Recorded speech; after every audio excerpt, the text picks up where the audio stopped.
The gospel is how that Christ died for our sins, and He was buried and rose again the third day according to the Scripture. Jesus saves. Jesus saves. Jesus loves you. Jesus is the only way. Religion is not the way. Religion is vain. Religion is no hope. Mga igala, usap.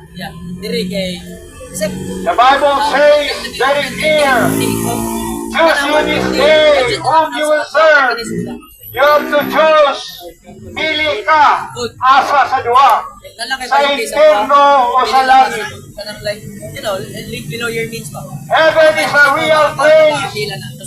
Hell is a real place. Inumdumi at tubangan sa Diyos. Tuharag kasi tao. Right. Ang tao nga luwas, ug ang tao nga dili luwas. Right. Ang tao nga dili luwas, wala kay Diyos. Wala kay Kristo. Wala kay kinabuhi. Wala kay iskapo. Wala kay pasanin. Wala ka na. Pero kung naka sa Diyos, naan mong tanan. Inumdumi, salvation is very easy. Yano, linaw, kaayo ang kalawasan. The Bible says, when Jesus says, very clear, kaya nautana si Thomas sa dalan, ibaw mo ang Diyos, diretsyo na, usulti. The Bible says, I am the way, the truth, and the life. No man cometh unto the Father but by me. Ang Ginoo wala siya bringon, I am a way. Iya yung giklaro nga siya rin ginagdalan, siya rin ginagkinabuhi, o siya rin ang kaluwasan. The Bible is very clear, kani mga butana.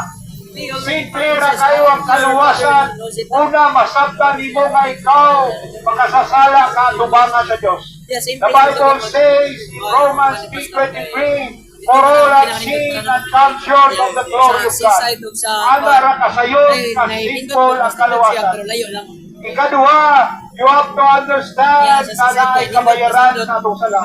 The Bible is very clear in Romans 6:23, for the wages of sin is death, but the gift of God is eternal life. Bayad ka. Inumdumi, sin is a very gift.